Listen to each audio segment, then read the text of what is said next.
When shall we three meet again? In thunder, lightning, or in rain?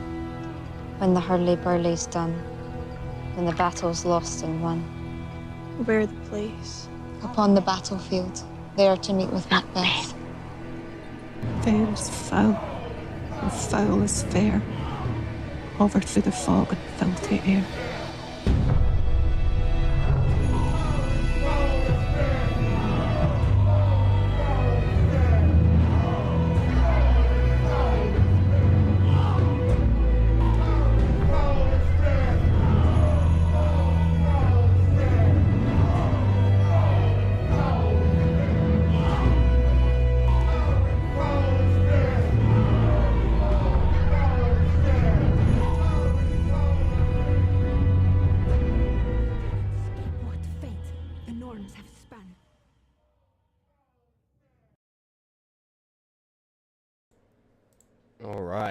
Welcome everyone to an Apokalupsis Historia. We're doing a live wyrd Woden's dog live stream here today with my guest Zarelath the Eternal, here to ride shotgun with me tonight as we're talking about a bunch of interesting things. You know, a lot of people already have done videos on werewolves and manderbuns, but I'm going to be combining all of it today, talking about this liminal space between man and beast. And so before we continue, make sure you check out all the links down below in the description box if you want to check out all my essays that I've got on Substack, or Chances, my other co-host, that we talk a lot of Shakespeare stuff and this intersection between the classics and history and philosophy and psychology and all that sort of ology stuff. So if you're interested in any of that, make sure you check it out. I've actually opened up the Discord to the public now. We're keeping the Areopagus Book Club part of the Patreon, so if you'd like to support us there, only $9 a month, come read a bunch of classic literature with us every single week as we meet up. But otherwise, yeah, check out the Discord, come lurk, and see if it's something you want to be a part of. But without further ado, yeah, Big Z, how are you doing today? Hey, man, how you doing? You can hear me? Yes, sir. Yes, sir. All right, very good, very good. I know that my channel can't hear anything, so I have to make sure I've set up my audio right. But let's get on with the show either way. If it's too much of a screw up, I will just ask you to send me the copy of the show for upload. Yeah, excellent. And so where I'm going to be starting today is, you know, not talking about the Iliad. You know, I've got another historical film I've got my eyes set on today, and the trailer just came out last month, and it's going to be Robert Eggers' new film, A Werewolf, right? And so if people watch he changed his channel name to Laga. I think that's the name of it, right? Primal Law. He used to be Norse Magic and Beliefs, and he's been doing some interesting videos pondering, oh, is werewolf going to be a continuation of the Northmen, right? Because if you're in the know, a lot of the werewolf myths actually come from some of this old berserker myth stuff, right? Or the berserker history. There's a particular kind of class of berserker called the Ulfhednar, or the wolf cloaks. And they sort of seem to be some of these elite warriors that would have been part of this sort of Germanic, you know, in this Germanic sphere at some point. But I'm going to be pushing maybe the date, maybe past this Viking age, and kind of wondering about some of the older traditions that were out there, and then actually interweaving it with some of the other politics that are going on. I'm going to be all over the place here tonight. But I've got a big old slideshow that I'm going to throw up on the screen here now, so you should be able to see it too. I'm going to adjust the screen. And lucky for you, my mind works with all over the place. There you go. Yeah, I need our true schizo to be able to keep up. Yes, exactly. And I got the audio set on the tubes, so now my channel can be heard. Excellent. So yeah, let's rock and roll. Oh, and my man, we've got a drink to this show. Hail. Hails. We're only drinking Donks Mio, the unofficial sponsor of both our channels. Yes. All right, so yeah, today's video I've called it Man and Beast because, like I said, plenty of other channels have already done the whole history of werewolves. You know, Fortress of Loo and Cambria Chronicles actually has a really cool werewolf video too. So I'm not going to be touching on just werewolves or just berserkers, but you'll kind of see where I'm going with a lot of this stuff. But yeah, just to kind of, I don't know if anyone's actually pointed this out. So yeah, the new Robert Eggers film Werewolf coming out. We got Aaron Taylor Johnson going to be playing I guess our titular werewolf character, right? But I don't know if anybody knew this. So the trailer dropped on like June, what was it? June 26th, June 26th or 29th. I'm already forgetting off the top of my head, but I know this was confirmed. Y'all can go check me on this. The day that it dropped was actually a full moon, and not only any full moon, but it was actually a strawberry full moon. Yeah, it was June 29th is when he dropped it. So obviously, he's, I don't know, you want to have any, I don't know if that's a little magical little touch there when he's dropping his werewolf film on, of course, a full moon, and not even just full moon, but one that's like blood red, right? Right. I mean, he dropped Nosferatu on what, Christmas Eve? Yeah, he released it on Christmas Eve, right? Day, right? The evening of Christmas Day, yeah. I think, and if we go back to, I've done some of this stuff before. I've looked into the etymology of the word Gothic itself, and even when the very first quote-unquote Gothic novel comes out, and per this northern tradition in Europe, they like to tell ghost stories around that time of year, right? And so the very first subtitled novel ever, called The Castle of Otranto, a Gothic tale, the first one to kind of use that moniker, was actually released on Christmas, either Eve or Day, I totally forget, but once again, it's definitely in line with that Gothic tradition, right? And I don't know if anyone knew this before, but I had asked, I've done some D&D, or not Dungeons and Dragons specifically, but I've done some Shadow Dark content. So this has been like my profile picture for some time. I worked with an artist, and we made, Berserkers and Ulfhednars and Rune Masters as classes for Shadow Dark, and this has been my favorite picture for like the longest time. And I definitely made sure to ask him to put some the Ansu's rune here hanging off the spear.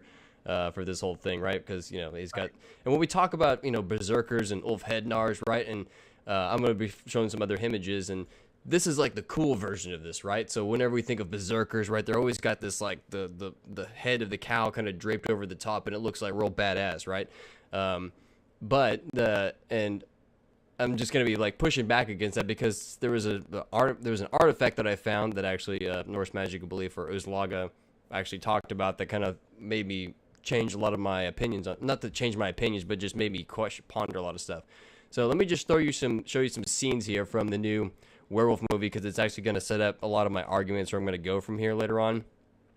And so it's going to, not say it's going to get rated R, but it's going to get suggestive a little bit. Maybe if you're younger than 18 or whatever, this might not be the video for you. So just to let you know where we're going with this. So opening bit of this trailer, this is just shots from the trailer, right? So nothing, I'm not spoiling anything here, but Aaron Taylor Johnson, as someone who's young and he's kind of hanging out with this creepy priest dude, is like, come here, child of God, and they go into this cave, right? And so right off the bat, go into a cave, and so you're going to this underworld place, you're going into this like maybe liminal place or something like that, and not to be lewd, but I'm going to be making the argument that maybe there's a little bit of an orifice connotation here of some sorts, because the rest of the trailer, you get this kid, and there's all these like freaky horror, folk horror scenes of this crazy ritual, and people dance around, and stag things, and people riding creepy broomstick stuff.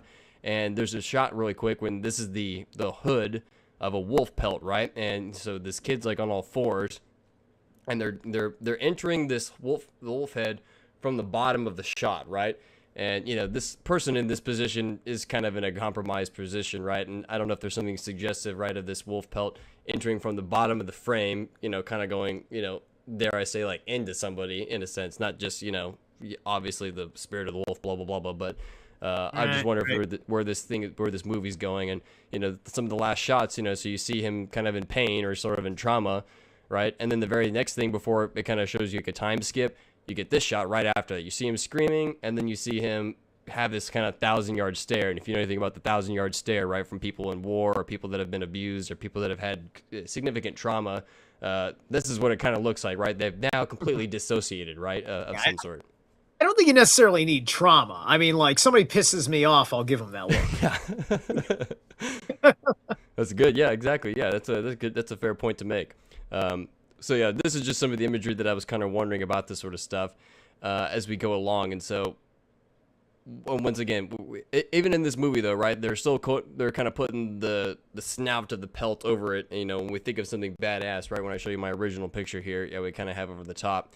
And now let me just show you some pictures from, wolves and in this Northern European tradition, right? So this is from the Sutton Hoo, they call it the purse lid, and it's actually a much more extravagant, larger piece. But right off the bat, since if you know anything about the Viking stuff, if you know anything about Roger Eggers' last movie, The Northman, Odin is like up and down in it, right? He's like Odin is a major theme in this, and Odin has definitely got a connotation and an association with wolves in general. Okay, and so even on here, yeah, even though this is found in England, people may not know this, but yeah, Odin did have a presence in Anglo-Saxon England, actually at some point. Tremendous amount, ancient Normans, ancient Germans. I mean, like I'm Norman English, right? That's where I can trace back my family name, right? So Norse in England, yeah, the English are they've got a lot of Norse, they got a lot uh,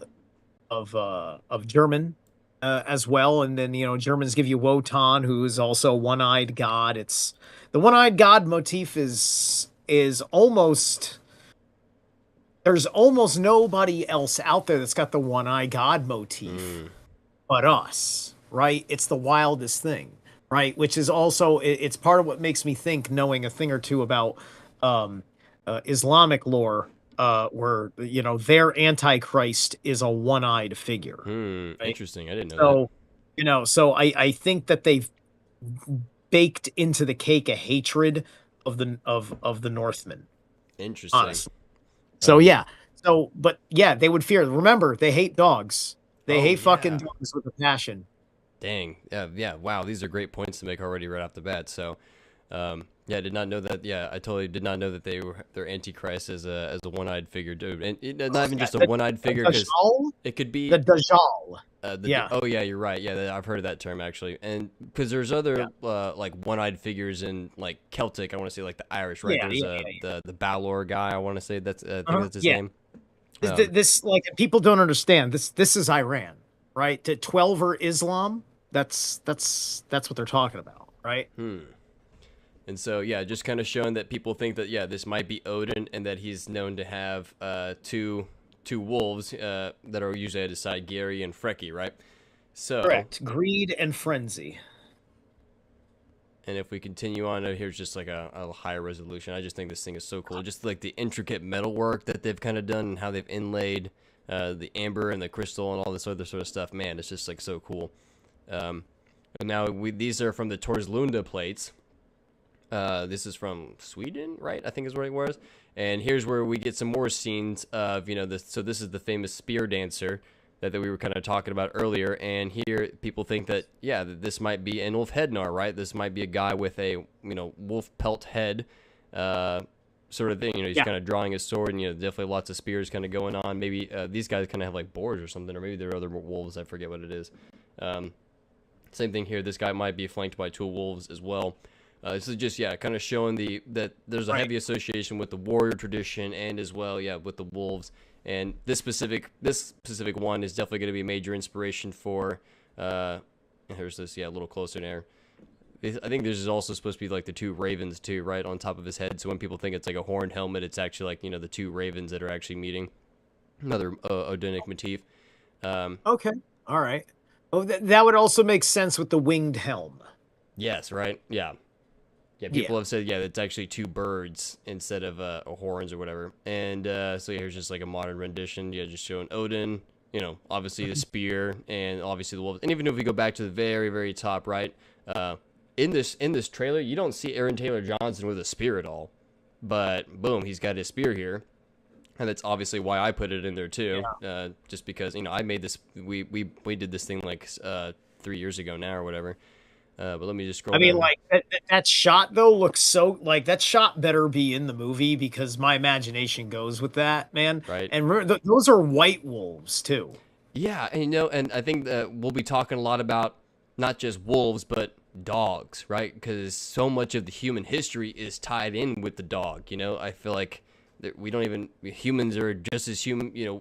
We are human just because of the dogs themselves too, right? This sort of association or symbiotic relationship with a certain type of wolf, right? And don't they say that a lot of dogs actually descend from the European gray wolf, or some kind of particular breed of wolf that's actually up there too. So I'm told that it literally takes one generation of wolf domestication, and they will lose the kind of wolf fur that they're known for. Like there's a very fast epigenetic transfer to the pup Hmm.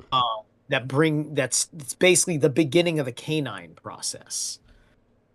My buddy Chance, my usual co-host, would definitely be able to attest to it because he's got like a, I'm not sure if it's half wolf, maybe it's like a third or a quarter or something, but yeah, he's literally got a half wolf dog. His name is Cola, Cool. and he's like a giant squirrel. He's Yeah. I knew a man named Dave Corso who ran Wolf Spirit Radio back in the day. It was considered a sister station to Revolution Radio, back 2012 era. Through at least 2016 for Wolf Spirit in significance, and not insignificant, insignificance. And he also had on his huge property, he had a whole pack of half wolves. really, Yeah, that's cool. Like sometimes, sometimes he'd show them on the Skype call. Radio listeners couldn't see it, but if you're like hanging out on the Skype call, and so yeah, amazing freaking animals. And there's a guy out there who claims to be that was on Dave Corso's station for a long time. He was kind of like a super soldier whistleblower, and I think he had I think he was like one of the werewolf types, and apparently he could do some of the things. And it's been a long time, and I never had too much of a chance at the time to get that all worked out with where I was at to get to know him better. Unfortunately, can't even remember his name right now, but I think he had an Irish name, like an O'Flanagan or something like that. Okay. Yeah. The Irish definitely have some cool names as well. My brother-in-law, his name is Connor, and it means like Lord of the Hounds. And even Cuckoo Lane, I think his name has also got to do with hounds and dogs. Yes, Cuchulainn is the hound, and his spasms, his I forgot that something spasm is what it's called. Yeah, they're kind of or their forensic state or something. Yeah. It's his frenzy state because Cuchulainn is the original Incredible Hulk. You want to know where they got the Incredible Hulk? Where they got Dr. Jekyll and Mr. Hyde? That's all from Cuchulainn's mythology. Because when he wasn't Cuchulainn, he was an absolute gentleman. He was a prince, right? He was the absolute man. A good, like a very Balder-esque figure. Good guy. Everybody loves him, right? And so he's that story of, the man who holds back the beast until the absolute last resort. And I think that's a really that's going to be a big theme, I think, for later tonight. So yeah, if you notice anything along this conversation, I would definitely keep harkening back to that sort of analysis here. And so yeah, so Odin, definitely the wolf god, or definitely associated with wolves, but he's also destined, of course, to be destroyed by a wolf as well, right? So maybe part of that same thing, right? Like we can control the dogs, we can harness the wolves. I heard that shamanic practices that even in like the Sami or the North, the reason why they would ravens are such a big deal is because when you see ravens circling around, you can kind of tell when they're following certain prey, so you can actually kind of follow and successfully complete a hunt or something. But regardless, Odin at Ragnarok is supposed to be devoured by Fenrir, right? He's supposed to be devoured by a wolf. So a little bit of the medicine that like a pharmacon, right? It can heal you, but it can also poison you, like the wolf. It can help you, but it can also destroy you. So I'm very interested in this sort of balancing of this sort of thing, right? Yeah, that balance is where the mythology of Tyr comes in, with Fenrir on the leash of subtlety. There's many ways to unwind that myth. So, give me and also give me a moment. I have to do another sound check because apparently when I have this screen open, I can't be heard, but I switched it. Let me see if this. Nope. They can hear you, but they can't hear me. It's the microphone's not running through the system properly when I'm on this screen. Sometimes like you gotta I've had to. If I don't turn my camera on and microphone on Discord before I turn on like my streaming stuff like won't pick it up properly or whatever. So I have to like do everything in Discord and then like hop over to the stream or whatever. Yeah. But just to show you, so here's that helmet right of the spear dancer, and obviously we got our wolf head and our berserker, our wolf berserker here in the Torslunda plate. And so here is a shot from the Northmen, right? And so yeah, we got this. This is the scene where they do the spear dance, and we got the exact same guy here, right? He's got his two spears, and he's got you can kind of barely tell. That it's like the two birds that are meeting. That's why they have these little beaks here, essentially. And here's the badass wolf cow, right? This looks cool, right? When we got the wolf draped over the head. It looks like someone wearing a hoodie. I don't know, just it looks cool here, right? And Amleth in this movie, he renames himself Bjorn Ulfr, right, when he's trying to go incognito. So yeah, literally bear wolf, and bears are also going to be a big conversation or topic in today as well. And also just the Northmen.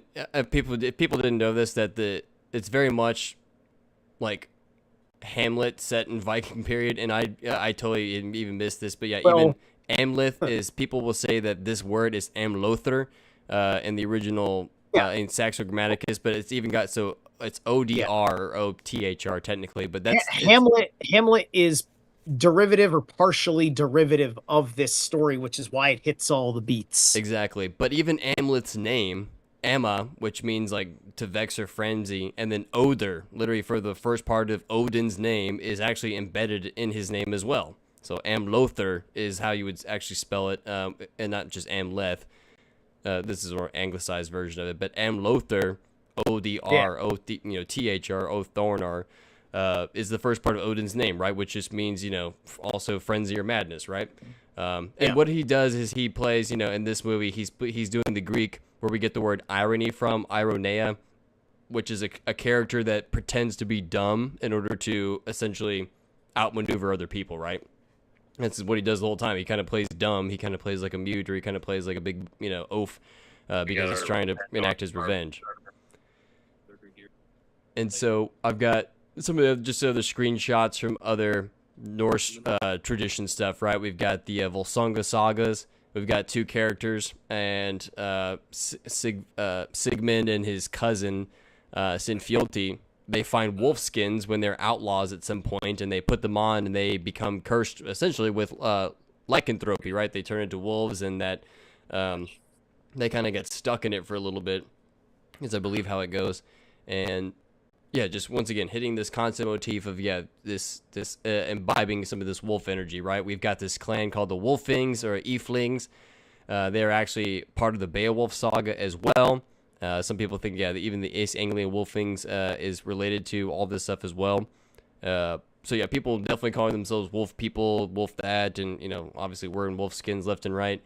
And as I kind of brought it up before, we've got the Mannerbund, which is going to go real far back. So yeah, if we're talking, this was all Viking Age period and maybe, later Iron Age. But here we're, proto, just pre-medieval. But here we're going to get these, supposedly theoretical, or at least this idea of this tradition in the Proto-Indo-European sense of this rite of passage and men, potentially leaving the clans and doing this sort of marauding outlaw sort of thing. And they kind of stated here that this idea of liminality between vulnerability and death on one side and youth and adulthood on the other side, right? So they kind of become wolves out in the wilderness, and as far as like them kind of pillaging or kind of, letting it go, right? They're kind of letting all that exhaustive energy out, maybe perhaps, right? As they're learning to acclimate to society, right? When you're like a young man and you're from 18 to, 25, 27, 28, this is like the prime of your sort of, libido and sort of, primal power and energy right before you become settled down, before you're on your way to make your name for yourself in a sense, right? And on the basis, some of these sources are old, and I didn't track down every single one of these footnotes, but, just to kind of, just talk about the historicity of these ideas of these wolf imbibing powers, okay? So yeah, on the idea of, in this liminal condition, they were permitted to raid, steal, and take sexual license with women of other groups without incurring the legal penalties they would face at home. While their activities focused on military training, heroic recitation, and attacks on outsiders, they wore animal skins, adopted wolf or dog-like behavior, and often bore names with canine or lupine elements, reflecting symbolic ties to death, liminality, fecundity, and sexual license.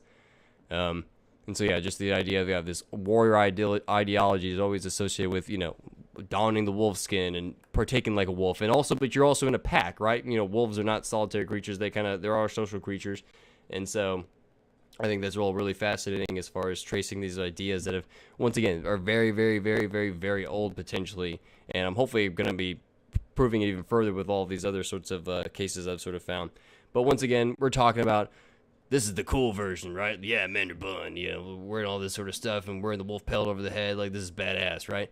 Now, Uzlaga, North Magic and Beliefs, he shared this other video, and it's called the Hedabi mask. And they found this mask that was like stuffed inside like the repair of a ship or something, and they were like, "Yo, is this actually what some of these masks might have looked like at some point?" And here's like an AI sort of recreation imposed over it. And when I saw this thing, what if this is supposed to be like a sheep, I think is what it is, but what if it was actually the full covering of the face is way different than just wearing the cowl or the hood over the top of the head, right? And I was just way more creeped out by this version of it than this version. This is badass. This is cool, right? Yeah, hoorah. But if it's covering your whole face, it's like there's an extra level of creepiness to it. There's an extra pushing of the liminal barrier into this sort of thing, right? Yeah. I mean, it's the mask down of it, right? Because that probably doesn't have an under chin area. It's like a hat with a low brim, and thus all you have to do is lift it back a bit, and it would probably have a string tied along the back. So you would have it as a mask and as a hat. Yeah, who knows? Instead of just I'm just so used to only covering the top of the head, and just to kind of completely cover the face is just an extra layer of like we're so used to seeing the warrior wearing it in combat instead of wearing it during the ninja part of what they do, because anybody who's Ulfidnar that is going to be acting in more of the quote lean frame kind of thing, like Amleth half the time, because he is this hybrid of like the lean type and the heavy type. He's a hybrid. You see him do a whole lot of Batman kind of stuff. He's sneaking on rooftops. He's lurking in the weeds, and he's slitting throats from behind. He's and all this indirect combat, shock troop, Navy SEAL type of shit, right? Yeah. So he can do the head on. I mean, he's a Navy SEAL. This is Navy SEALs. This is SEAL Team 9, right? This is psychic super soldiers. This is why we have men that stare at goats now. Why are they staring at goats? Why? Because goat is Gotan. It's Wotan. Yep. It's the Goths. It's the embrace of the old ways, and they had to sprinkle some hippie on it, so that way it would be acceptable to the American palate. And Batman is the gothic hero in Gotham, or Gotham technically. But I have a whole video saying that Batman is just Batman Odin. Batman is such an Odinic character, right? He really is. I like this one dude on Twitter or on TikTok that I made this video, and he's like, "Yeah, Batman's like that aristocrat who's kind of unquestionably manly and that sort of stuff, but he can also get a little foppy if he needs to complete some objective or something, right? I don't know, just Odin being able to learn the Scyther for instance, right? And Loki being like, hey, didn't you dress up like a girl to learn that stuff? I just find that very, very potent. Right. Yeah. I mean, also I think people make slightly too much of that, because it's Loki doesn't have good intentions, right? Our interpretations of the myth is it gets a little bit too much modern into the Jungian archetyping of it, which was highly useful, but also when you keep it in such a practically atheist text of a context of speaking it, you forget about all the layers of the myth, right? Yep. This is about what treacherous men do, right? He's like, Lokasana is trolling. Yep. Trolling is nothing new. And that's what it is. It's a shit post. That's why it's so much fun to read. Yeah, it's amazing.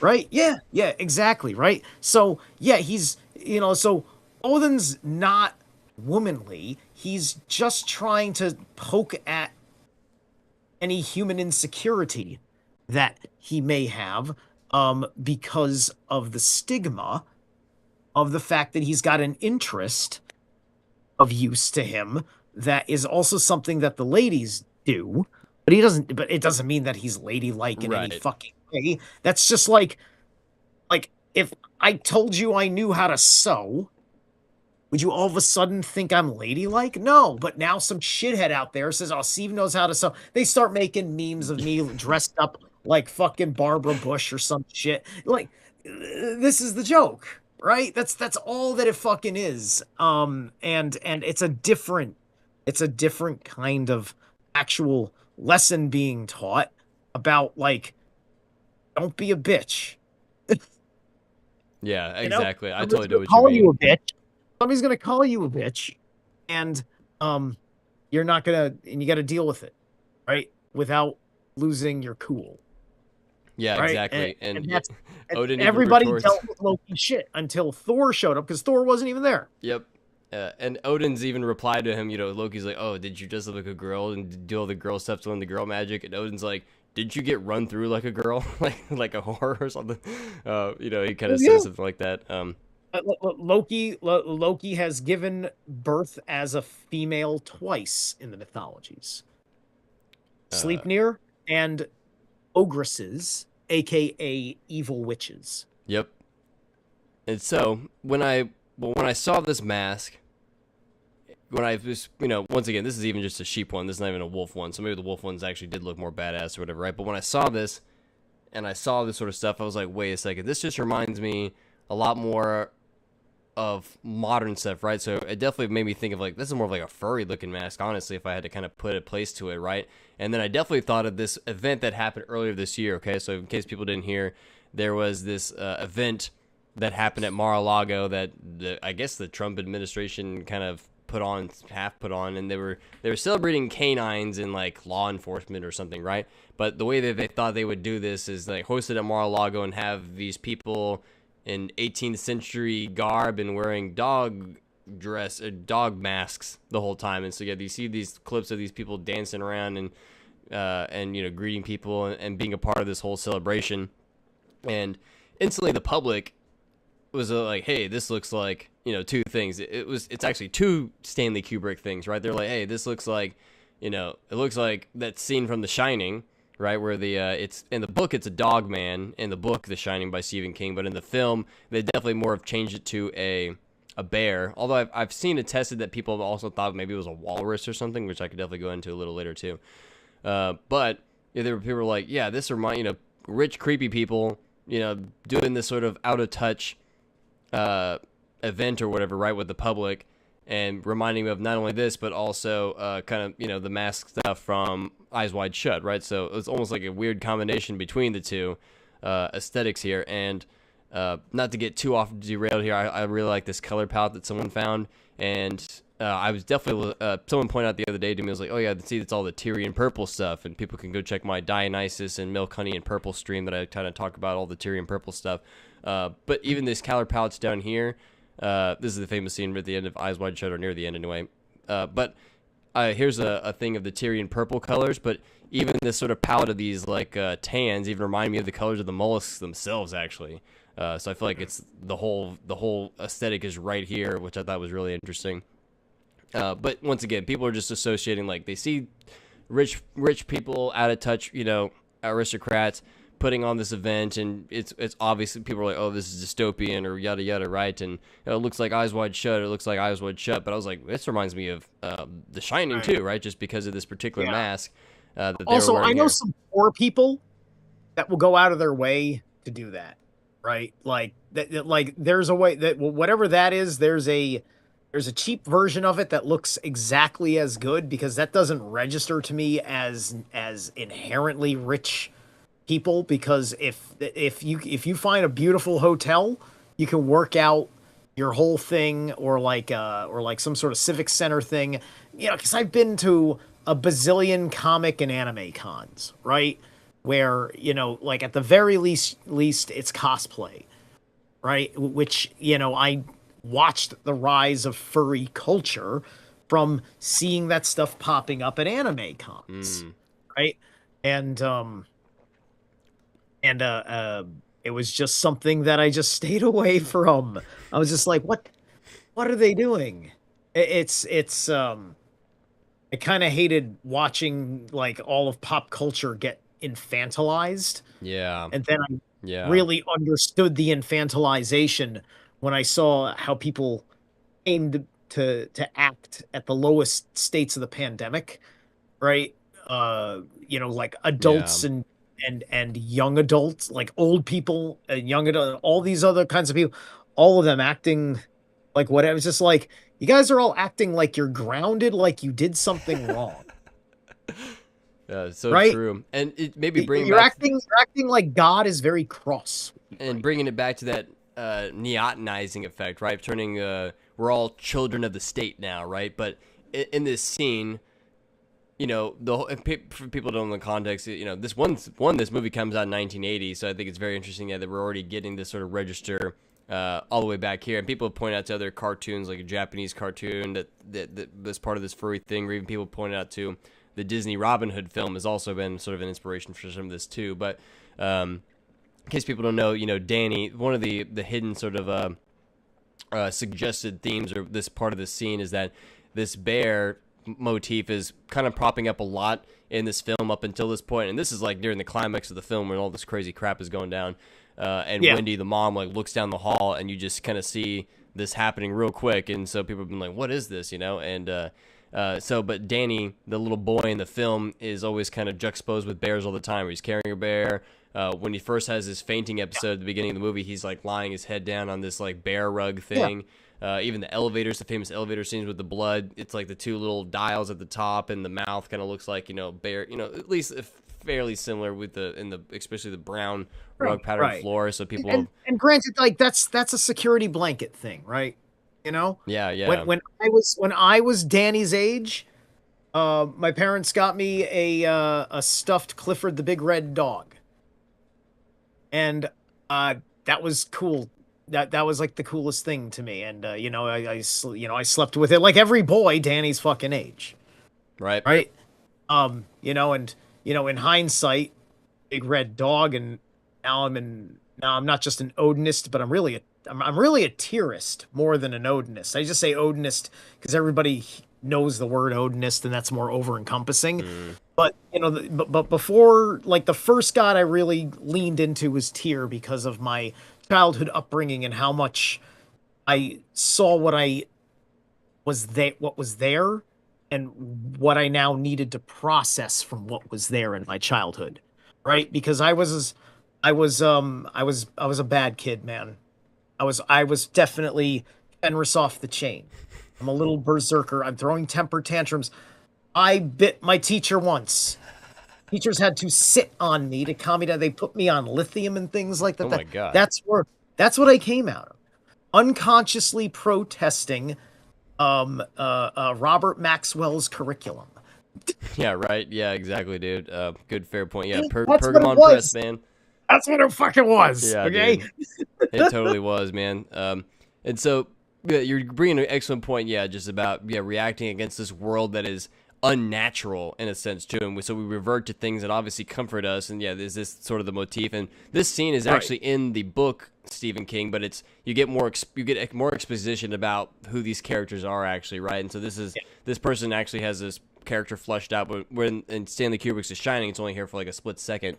So in the book, once again, it's a dog, but in the film, it's definitely been changed to a bear. So don't forget, I'm sort of conflating and adding a lot of this stuff about this relation between wolves and bears throughout this whole thing, right? And even this act they're doing right now, I'm definitely going to even bring up this fellatio bit and like what even more context here in a second. But I have the picture down later when I actually get to that point.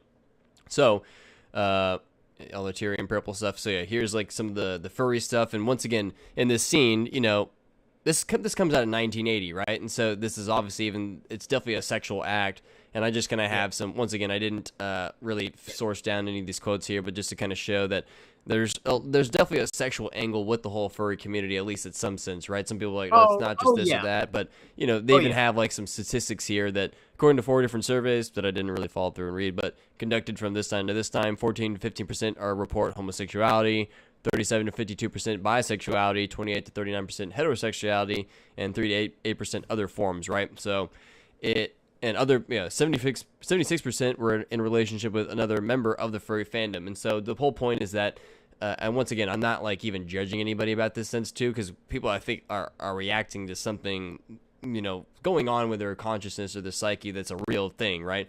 And so I would just have to call it by its like the most, you know, the term that it is would be called like a sexual deviancy. Not that it's like, oh, bad and nacky, I'm just judging you. It's like, no, but you're deviating from a sort of like, you know, naturalistic, quote unquote, you know, or at least, you know, the most vanilla way possible of having a sexual intercourse, right?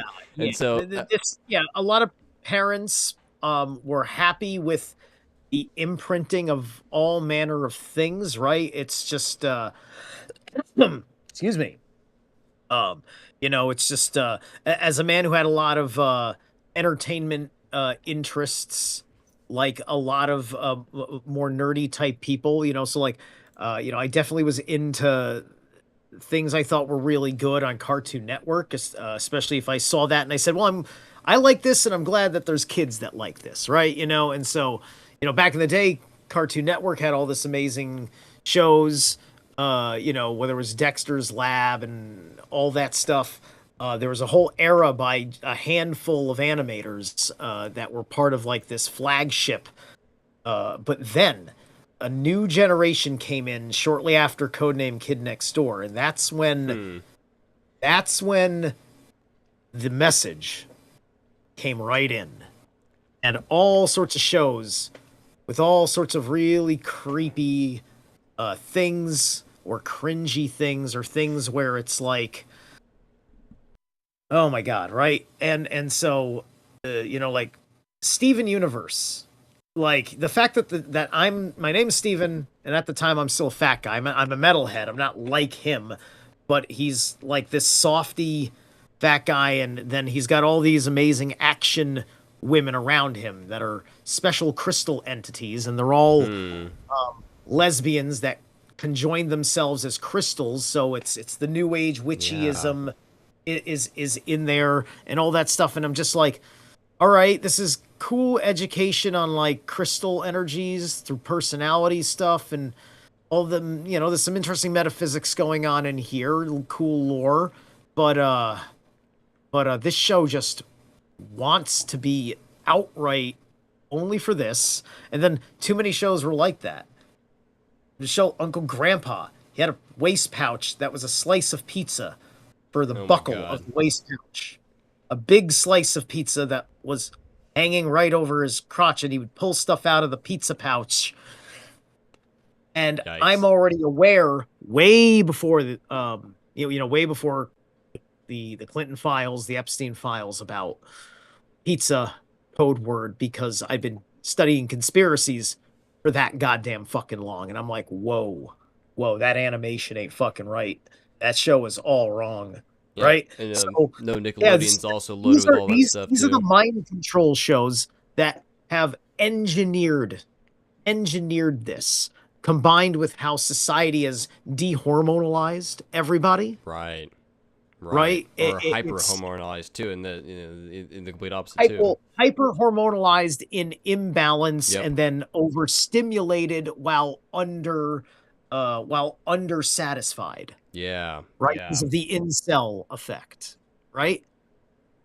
Yeah, you know, so true. It's like, I'm glad I chose a disciplined life, because I can't fucking just go into the mode that gets me satisfied like that. It's just like I'm too conflicted between my physical desires and like my desires for like a person that is a fucking intelligent person that I can fucking talk to back and forth in a relationship, and I can't just act like I want to have a one night stand, and thus it ruins a lot of things, because you you end up thinking that's what you do, right? It's just Yeah. like I have my own damages, my own programmings from things I could not take from my parents and things that were a bad influence in culture, whether it be certain people around me or certain television that I, as a pseudo latchkey kid, was watching, right? Right. So Right. yeah, a lot of us are fucked up, and I'm a testimony of how far you can get out of adjacent holes, if you will. And yeah, so yeah, we've got a whole population that's obviously that doesn't have the context or wherewithal to put into this stuff, and so they kind of just go full into it, right? And so, going back to remember we talked about at the very beginning with the Mannerbund and this idea of exploring the liminal spaces, or I'm sorry, well rather inhabiting a liminal space so you can explore these other taboo spaces. And so, this psychologist here, I guess I don't know who this is at all, didn't follow this through, but this person, I guess, argues that a furry's persona cannot be separated from their own sense of self, and many furries, in fact, see the performance of their persona as being their truest self. And I thought this line down here was really big. Yeah. Dunn argues also that eventually these idealized traits are incorporated back into the self, while he notes that most common idealized traits given to personas are also considered ideal by society at large. S.C. Roberts et al. Hypothesized that to some, personas serve as a safe way to explore traits that are socially undesirable, right? And so that's totally on that same thing we talked about with the Mannerbund, right? That they got, you can kind of go blow off steam. You can kind of like figure out what's, or act in this sort of way, but that's like, half socially acceptable, but half not. Right, exactly. And it's got... I'm all for somebody exploring like themselves and things like that, right? It's like, to do it in that fashion is something that they probably should have been doing, like, maybe in their tweens, under appropriate parent or guardian guidance, if if you will, and because we're talking about like people in their late teens, in their 20s, and this is something it's not just like a thing they do once a year, like it's a part of their personality. Yeah. Right? They're gonna, I'd imagine, I've never looked for it, I'd imagine there's probably a dozen YouTube channels or something, or Twitch streams or something. Yep. Of furries, doing whatever as a furry. Yep. Doing politics. And is that not... Granted, I'm doing politics as a fucking berserker, so fuck you. But but that's but my the same thing, right? Of that it's like Sigmund and Svindiotje putting on the skins and being unable to take them off, though. Right. Exactly. You can't. That's when you don't integrate, right? It's like not integrating the shadow. Yeah. Right. Yeah. Because we're talking about persona. Persona is ego, right? So this, especially because the way they're doing it has it has a collective relationship to it, right? Yep. There's a collective unconscious. But Jung doesn't talk about it as much as Freud, because he wrote a whole book on it and I read it. The collective ego, right? So this becomes one of those, right? So there's a whole egregore of this as like a cultural thing, and it stops being a kind of self-help therapy thing when it's not something that serves you in your shadow time, in your time alone, in your time where your ego doesn't fucking matter because you're alone. There's nothing and no one to perform for. Yeah. Right? It's just your existence and the usual people that that are always around you anyway, and there's nothing to perform for them. Exactly. Exactly. Yeah, so that's where the integration comes in, and you would say, let's mature, right? When does the guy dressing up like a Labrador fucking retriever fucking put that away and pick up the AK-47 of Amleth, right? Yeah. When does he start playing with real toys? Yep. Exactly. Yep. Yeah, they kind of Did stuck in this. Did you take any footage? By the way, did you take any footage from the Rothschilds' ball? for this. Well, which ball? Oh no, I did not. Yeah, the one from the 70s or whatever. Yeah, because The Shining was not Eyes Wide Shut was based on those parties. That's a good point. No, I totally forgot about that. Yeah, so I've got a lot of rich people at the. There wasn't as many animal masks, but there were some. Yeah, there are some, and to bring it back to the Rothschilds, the Eyes Wide Shut, and that scene is filmed at the Rothschild mansion, I believe, too, in Eyes Wide Shut. Right. That's what I heard. Right. And the Devil's Advocate, the big orgy ritual that was in Trump's penthouse. Oh, really? Yes. Wow, I Trump didn't know lent that. his penthouse out for the film. Wow. Because that's how he liked to live.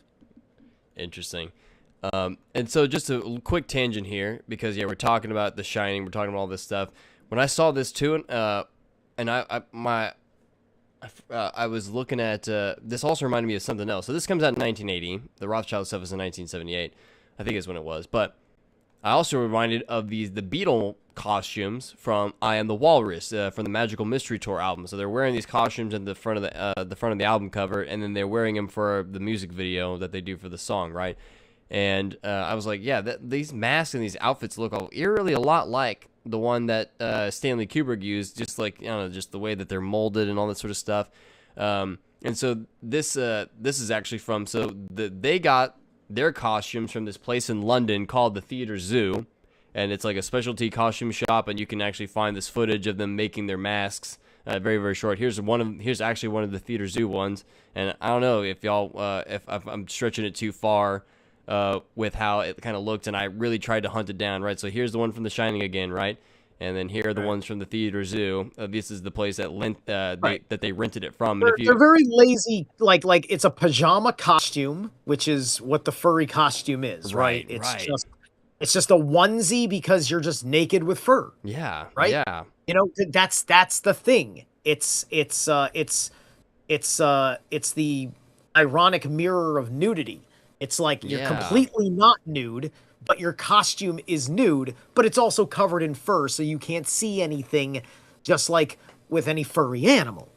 Yeah, and so it's suggestive, why it works on a sexual, like, I've never seen a scaly. I've never seen one of them as a lizard. or have I? I might be lying. I might be lying about that, but they're rare because it's about fur, right? See, this is the other reason I don't do furry. Like, I got an iguana, right? It's just like, I love dogs. I'm a canine guy or whatever. I love animals in general. But until my life can have a nice big wolfish dog, which it can't right now, I love my fucking exotic pet. I got my dragon earlier. That's good enough for me. And here is the receipt that the Beatles actually have. So, in the music video, one's wearing this bunny, one's wearing a lizard, I think, of some sort. One's wearing a walrus, obviously. And then the last one is oh my god, I'm totally blanking on what it is. But we have the receipt. I guess I can see it here.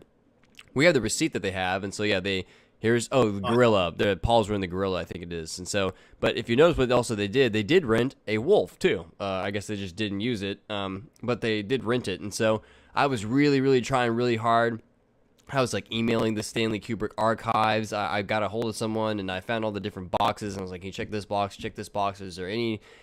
Can we tell if the costume designer for this film maybe used one of the masks, or if they got someone from this place that made these masks, the ones that the Beatles used, to craft this one?" And in some other YouTube video, I did find someone that did attest that. They're like, "Oh, there's a good chance that the Theatre Zoo was a part of, making this one and all." So I was like, oh man, this is just a little close to home. It's pretty crazy. But there's obviously, if you look at this one, there's something very disturbing about, people thought this was a walrus maybe too, because these upturned tusks, the teeth right here are just very interestingly shaped here, right? So it's like, was it a dog? Is it a bear? Is it a walrus? Like, what is that thing? Especially since it's only like a split shot, and back in the day when you didn't have, at home VHS or whatever, and you'd only got to see it in the theater, so it's just like a quick shot. It's not a very long scene at all. And I'm not trying to get too far into the... It's a quick shot. It's in a moment of intensity anyway. Yeah. I mean, like, Kubrick does one of his classic quick zooms for this shot. This is a wide shot that he goes vunk real fast like that, and then that's how they're staring at you when that happens, and then it cuts. right? Your brain has not enough time, which is the whole point Yep. in suspense horror, right? It's fucking he's a fucking master, Yep. right? Nobody can take that from him. Yeah, great point. And so I don't want to get too much on the Beatles thing, but I can do a whole nother thing on just the I Am the Walrus thing and too. But I don't know. I was watching the beginning of the music video, and you got this guy at the beginning of the music video, and so they're all riding on this bus, the Magical Mystery Tour bus, and this guy's like, "Now I'm kind of worried that y'all need to be, upstanding British class citizens, and y'all need to have fun within the bounds of proper British etiquette or something like that," is what he says. And then all of a sudden, they zoom in on this little girl. Is what they do in the very next shot. It's like it's on her, and then the camera pans out, and then everyone says, and you can see everybody on the bus, and here's Paul McCartney sitting right here, so you see him too, and they're like, "Oh, yes, Mr. Blood Vessel," or whatever. But I just thought it was really creepy, like, all right, I want you to have fun, but only within the bounds of proper British etiquette or something, and then it just zooms away from this child, and you get some quick shots of stuff like this in here, Magical Mystery Boy, and this kind of creepy thing, and this is only a split second in this music video, but it's like, what the hell is going on in this music video, man?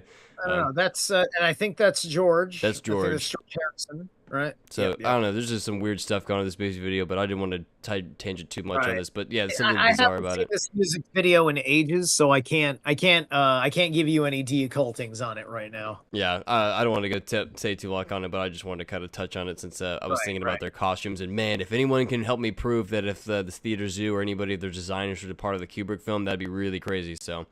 Now we're going to dive into some ancient Greek stuff, okay? So because we're talking about werewolves and we're talking about, once again, this the beast taking over the man or us not being able to properly integrate it into the thing, right? So probably one of the more famous, where we even get our word lycanthrope from, is going to be from, leucanthropos, literally wolf man, right? And so the most famous ancient Greek myth recounted by Plato is going to be King Lycaon or Lycaon. And so literally from the Greek word leukos, which means wolf, and he was a king who was trying to feed the gods, literally a person. He was trying to feed Zeus a person, and Zeus is like, screw you, and he killed like a bunch of his brothers and sons or whatever with lightning bolts because Lycaon was trying to feed him a child, and that child actually is put back together by the gods. And I think it's Pelops, and he actually becomes he's the father of Atreus, which is going to be the father of Agamemnon and Menelaus, if you want to be a little topical. So he is cursed with being a wolf from then on. And some people, there's other traditions that even say that the Greek flood myth, the Deucalion flood, is actually another one of these punishments for these Lycaon people, right? The Lycaeidae, essentially, right? But to keep going down, once again, think about this vagabond sort of release of pent-up energy or whatever, right? We have the Lycaei or Lycaei. Zoom in here real quick. In ancient Greece, the Lycaei or Lycaei was an archaic festival with a secret ritual on the slopes of Mount Lycaon, Wolf Mountain, in Arcadia. And Arcadia is just going to come up over and over and over again for me too, right? I already have so much stuff on Arcadia in this particular place that's the home of the Greek mysteries almost. But I'll return back to this in a little bit. The ritual and myths of this primitive rite of passage centered upon the ancient threat of cannibalism and the possibility of a werewolf transformation for the epheboi, adolescent males, who were the participants. The festival occurred yearly, probably at the beginning of May. Let me read this last part here. But the epithet Lukaios, wolf Zeus, is assumed by Zeus only in connection with the Lycaei, which was the main Arcadian festival. Zeus had only a formal connection as the patron of the ritual. In the founding myth of Lycaon's banquet for the gods, it included the flesh of a human sacrifice, perhaps one of his sons, Nyctimus, or grandson Arcus, which is where the word Arcadia actually comes from. And people don't know this, that's where the word Arctos comes from, which means bear in Greek, and where we get the word Arctic from, right?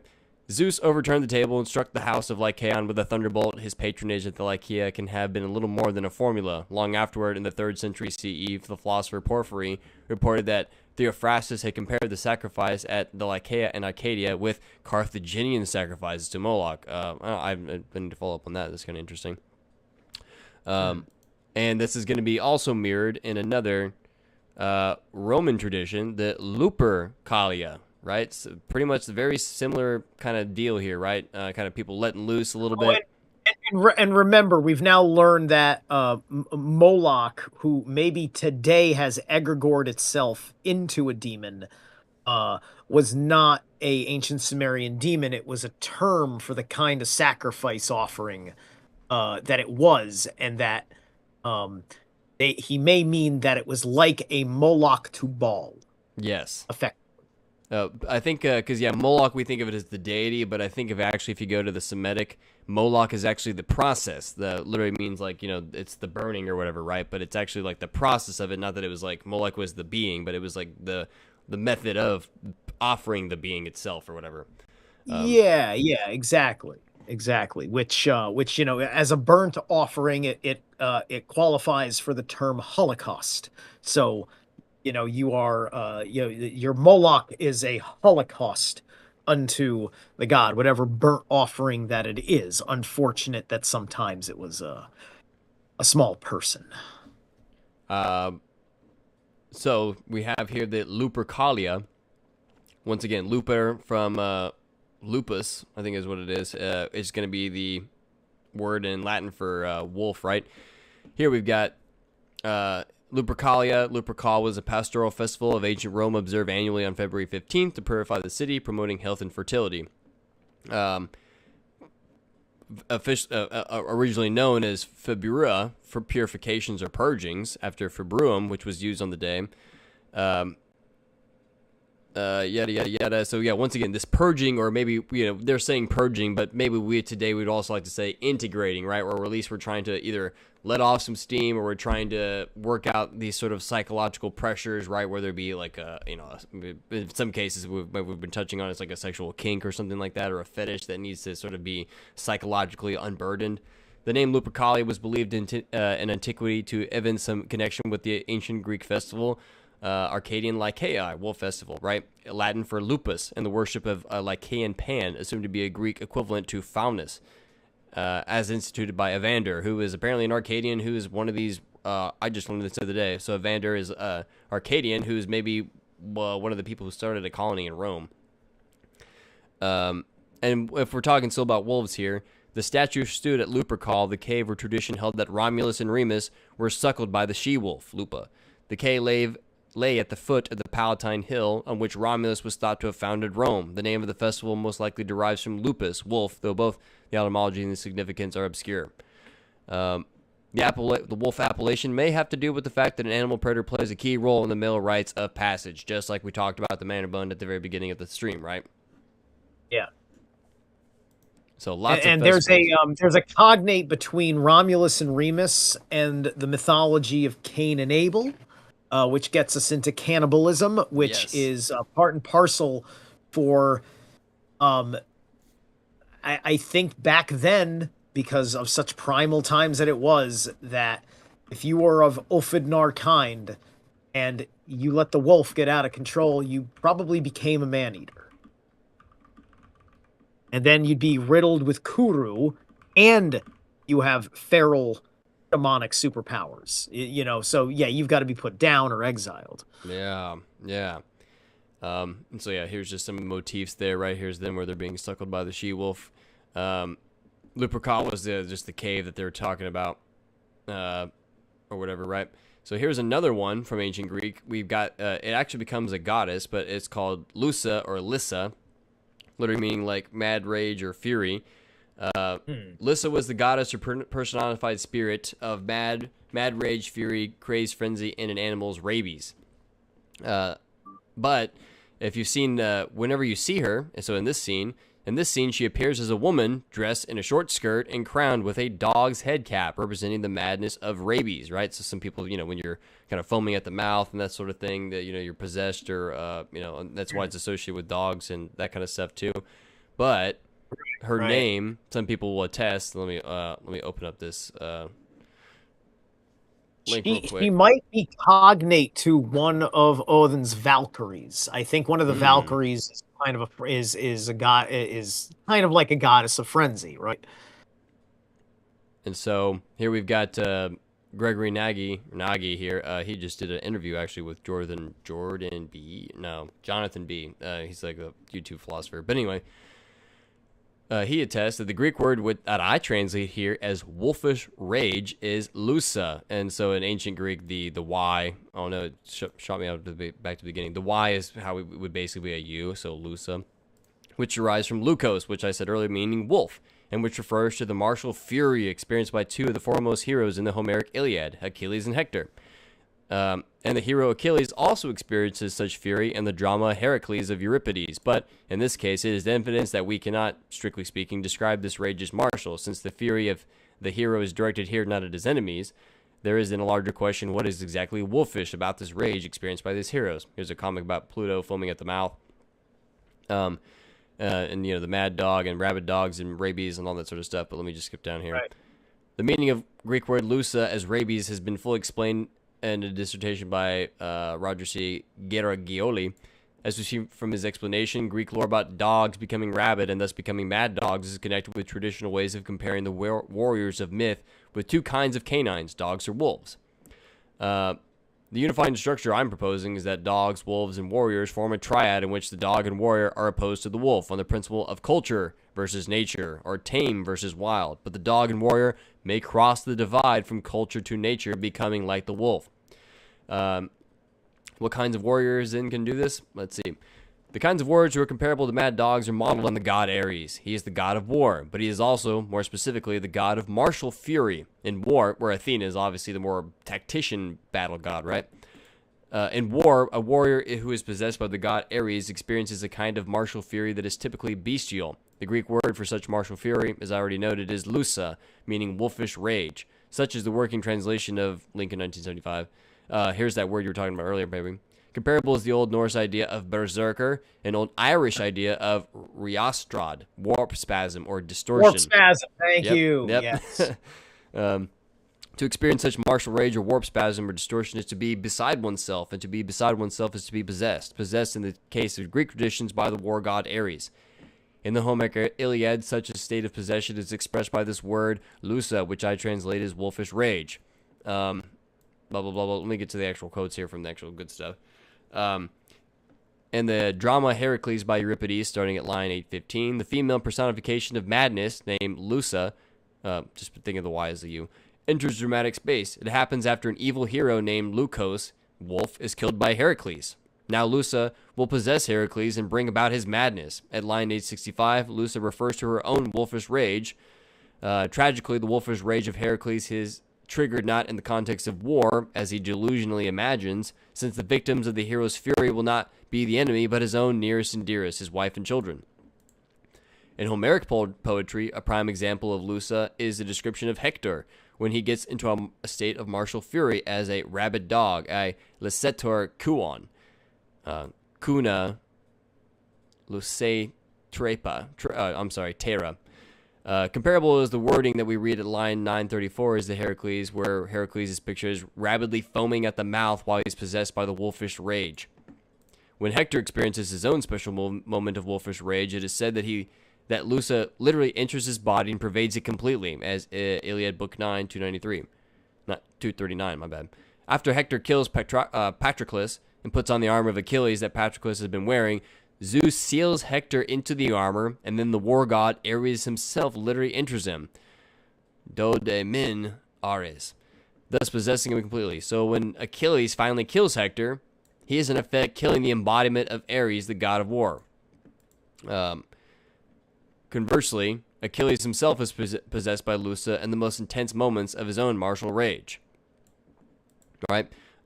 In the dissertation of Roger Caragioli, he demonstrates that the generic Greek warrior in poetic moments of wolfish rage is conventionally comparable not only to a rabid dog in general, but also more specifically to the archetypal dog star or Sirius, that is Canis Major. Right. During the dog days of summer, which we're actually apparently in right now, it's like from the end of July to like mid-August, the celestial, so very apt. The celestial canine can show his destructive side by transforming into a wolf that rapidly scorches the earth by belching forth a burning fire from his insides, bringing fever while destroying the vegetation cultivated by mankind. Achilles himself, in his own moments of wolfish rage, is compared to the dog stars we see in Iliad 290, book 22. I won't read the Greek from y'all, even though I'm taking a Greek class, but there's Anubis also in ancient Kemet is associated with Sirius because it's associated with the dog star, right? Oh wow, okay. You know, and it's my personal testimony that nobody has to believe, but you know, they say Anubis can come to you in your dreams is one of his favorite ways of doing so, and I've had that experience. So you know, like that I think all kind of lends credence to helping me out with what I am, right? These are the aids towards my issues emerging. And I didn't know enough about Anubis when I had that dream, so I had to learn. Shout out to The Mummy Returns, best movie with Anubis in it. And all those mummy zombie things, or the Anubis zombie things that he summons. Love that movie. Right. So here's a quick thing about Achilles. We go back to the other thing real quick. This is actually quoting from the Iliad here. The first to catch sight of him, Achilles, with his eyes was old man Priam. There he was, radiant like that star, rushing over the fields, the one that comes at the time of harvesting, and his eyes are burning bright, shining forth among the other stars at night. They call him the dog of Orion as a side name. He is the brightest of them all, fashioned as a sign of bad things to come, and he brings fever to wretched humankind. That is how the bronze armor was shining as it covered the chest. Because they think the dog star around this time of year is like closest to it kind of rises and falls with the sun, so they're like, dude, yeah, this extra bright star is like extra cooking us, basically. Like it's like adding its fiery power to the sun, which is why they think you know, it's associated with destroying crops and just being extra hot, and also just making you extra mad too, because you're just sweltering hot and just probably pissed off. And so we're like in the middle of the dog days of summer, like right now, actually, which is perfect timing maybe for this stream. Yeah. I'm looking on my Stellarium app. I'm trying to find, because I never use it, so I'm just having trouble navigating. I'm trying to find Canis Major. Is it below the horizon? It might be below the horizon. And here's just a quick... Canis Major. That's Sirius, right? Yeah. Yeah. And here's just a quick pottery thing here. We've got Actaeon being devoured by his dogs, who have been driven mad by Lusa, a personification of madness. Once again, you can kind of see she's wearing that little dog helmet thing up there, and yeah, we've got Actaeon here, who is being portrayed as sort of being, you know, the victim, because he's got perhaps these antler stags here. But once again, the dogs are out of control, right? Maybe it's like, yeah, like we said, the persona is sort of devouring the person, the madness is devouring the person. Maybe this is a more cool battle version thing, and not your sort of sexual passions are overtaking yourself. Oh, now it wants to freaking react to how my phone moves. All right, so anyway, yeah, Sirius is north on the opposite side, underneath, below the horizon. With, you know, with Orion, so like Orion and Sirius are in the underworld right now. Yeah, so there seems to be this, yeah, like constant thing of, yeah, being torn apart by dogs and men, and if you're a werewolf, you're accused of being a man too. Very interesting. Yeah, so here's Actaeon being devoured by his own hounds, right? So it's like, yeah, the wild side of the dogs, he was, you know, or it was, you know, he wasn't able to control it, or it got out of hand or something, right?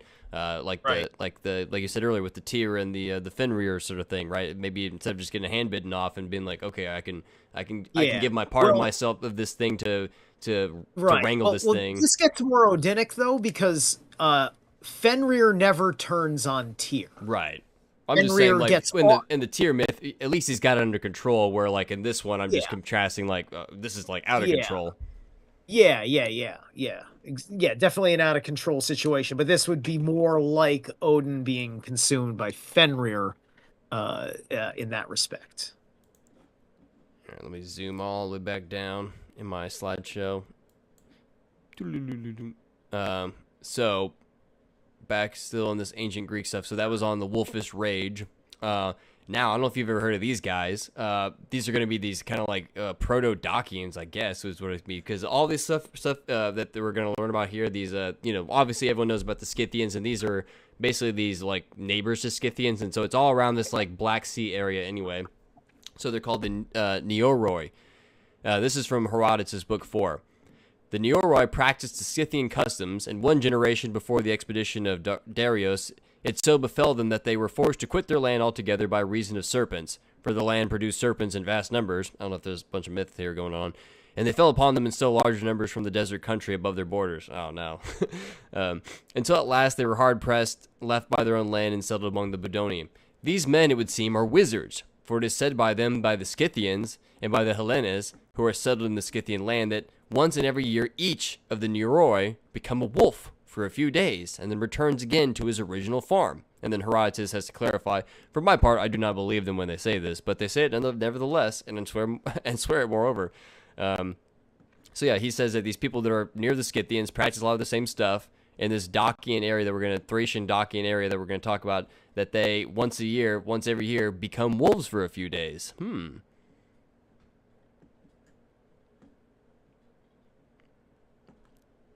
And so, before I get to the Dacians, I wanted to touch on one more last, not to get too much into the furry stuff, but this idea of, the bestial relations, okay?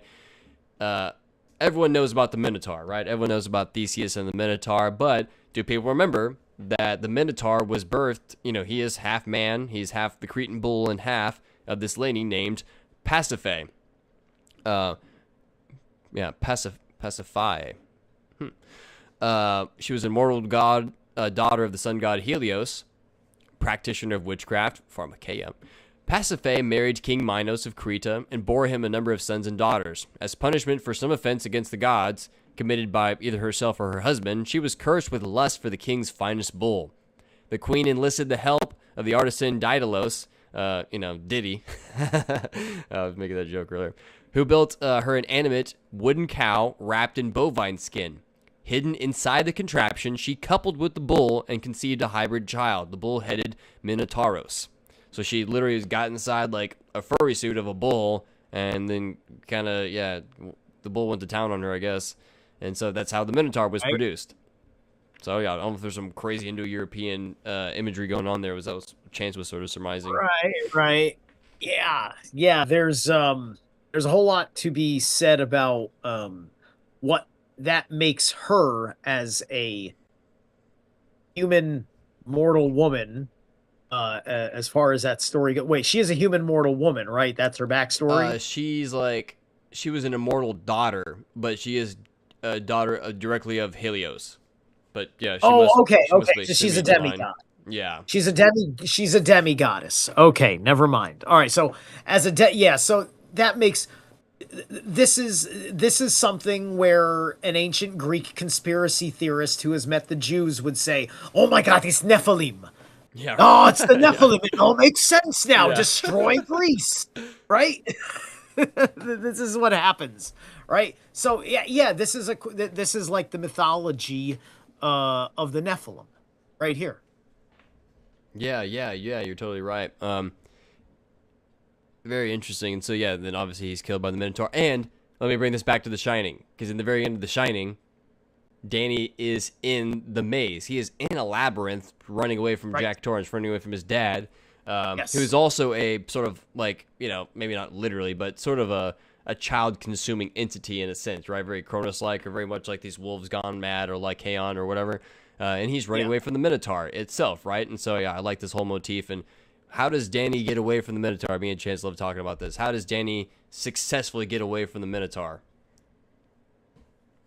He retraces his steps and hides, and then cuts off, and because he's not out of his mind, he remembers how to get out, because only he and his mom ever went in there. Yep. Jack's never been in the maze before. He got himself fucking lost.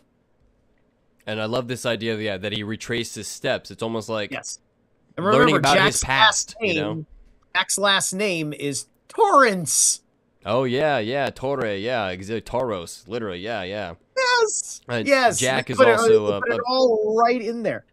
And the things, The Shining is a Loki story, right? Like, Danny is kind of like Loki, right? Like, before Loki does anything wrong, it's like an origin story, because Jack Torrance is Farbati, a cruel striker, right? It's outed before he goes nuts in the film that he beat Danny. Mm-hmm. And that he beats Danny a little bit more often than just that one time. And what's her face was Lothy. Very Windy. timid woman. Right? The timid one, but very fair, right? Someone of absolute sweetness and kindness. But you also see the dynamic where she's a little naive. She's not picking up on the cues of what's going on with her husband.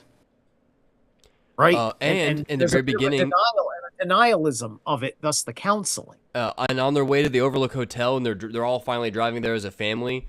Danny asked about some lost expedition or some lost, wagon, people or whatever. And Jack's like, oh, well, they all had to eat each other, right? And Danny's like, oh, I know about cannibalism or whatever. So we're back to this sort of man-eating motif again there anyway.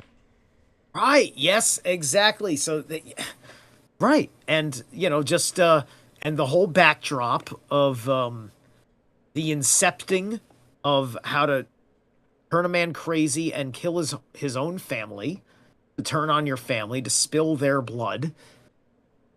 That's on the primal level, that's the cannibalism. Yeah, just like Locaon, right? Locaon, the first lycanthrope, right? Literally was trying to feed like one of his own kids or to the gods themselves, right? And the gods like don't do that. It definitely seems to be a primal law that needs to, that will always be reinforced. Jay Widener and what's his face from Raised by Giants, they were right about psychic driving. Right. Yeah. Their documentary on psychic driving from what did he call it? He called it I don't remember the Amazon video by name. It was a Clockwork Shining. That's what it was, because it was explaining that there was an MK Ultra element to it, right? So there's an entire cool framework. And when I do my Shining breakdown on my channel here, which I think I also do with Slick Dissident, we get into all that stuff because I really love the work they did. I did a whole slideshow. I did so many fucking slides. It broke my brain how many slides, because I not only did The Shining, I did as suggested in room 217. The shots were from The Shining forwards and backwards. So I gave you The Shining on the dual fucking level.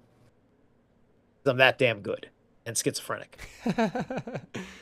Keep up, folks. That's good. And so, like I said earlier, right, I was going to talk about the Dacians a little bit here, and the Dacians themselves literally might actually name in Thracian or Phrygian, I think, is literally wolf people, right?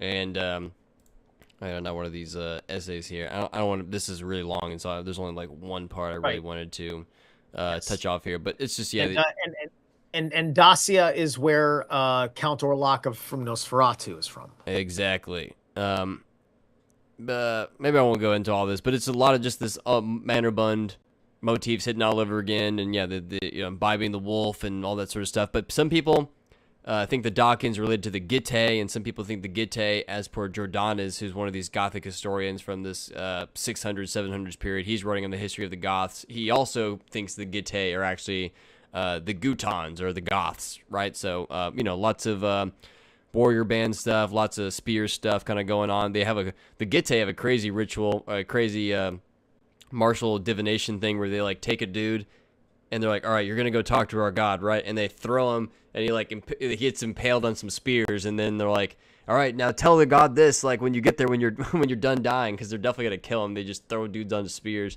I love, this crazy stuff. But the Dacians would be translated by a phrase, those who are like wolves. In some Latin sources, there occurs the term daeg, Dacians, and the Greek term dai, which the Old Persians had the equivalent dahe, wolf.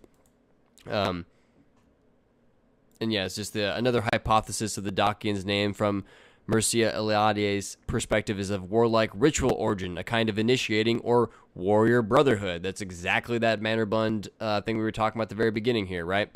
This intimated this behavior of wolves, military brotherhoods existing with important Indo-European peoples such as Persians, Aryans, Celts, Spartans, etc., What was essential in these brotherhoods was the transformation of the young man into a wolf, namely a skilled warrior, a beast, supernaturally assimilating the behavior of the wolf.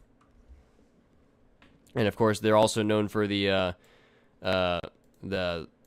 does this say here? The Parthians, Persians as a nation, had flags with wolf symbols in some elite corps of their army. The wolf head with the body of a dragon, which sounds so freaking metal, like wolf dragons. And the Dacians' flag being the wolf head with the body of a snake. I'm going to throw out a Javid Shah because I support the Lion in the Sun movement. Dang it, I'm going to do this again.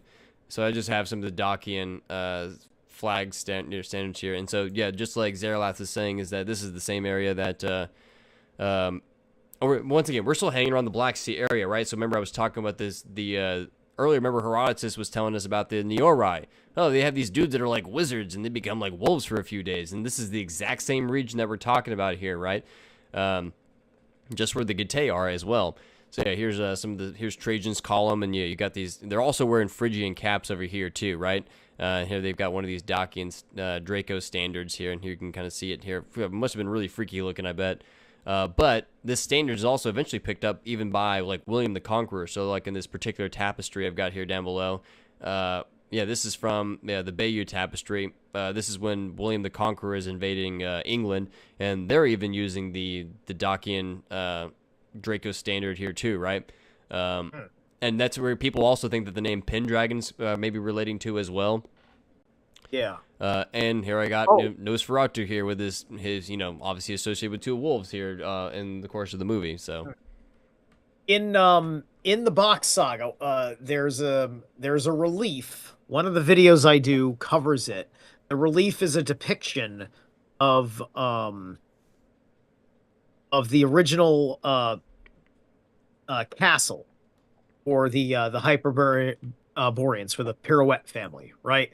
And one of the spires of the castle had a standard, which was a flag that was a wolf's head, that was called Fenris.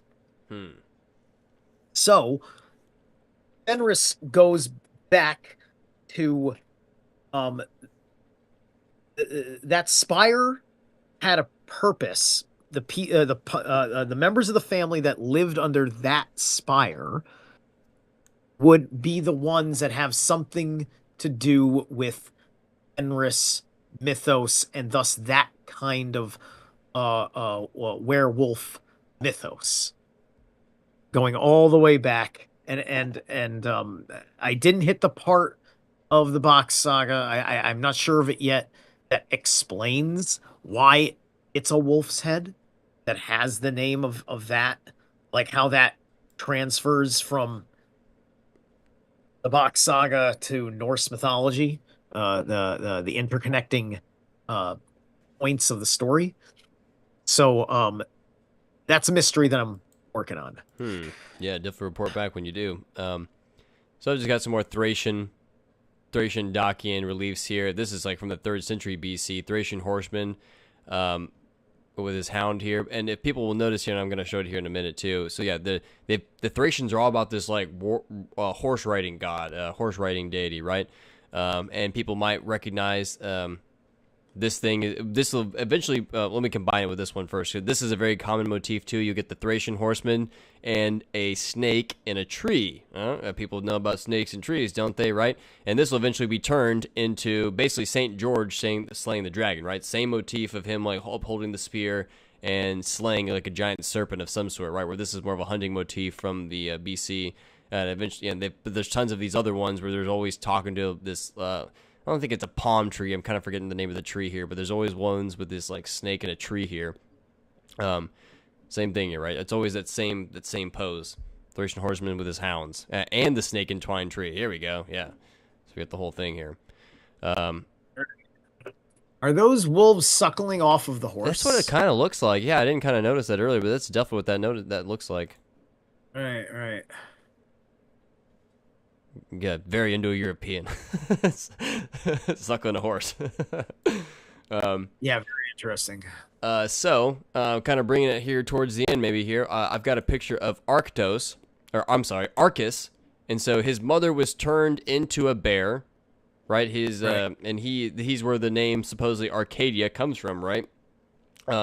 And supposedly, right before he didn't know his mom was a bear, he was about to hunt her, and Zeus like kind of snatched him up to kind of stop it, and maybe they did get killed, or then he saved him. I'm pretty sure he stops it, but then throws them up into the sky, and they become Ursa Major and Ursa Minor, right? And so his tail, the little bear's tail, the Little Dipper we now call it today, right? So the Big Dipper and Little Dipper, screw those names. Let's go back to the big Ursa Major, Ursa Minor.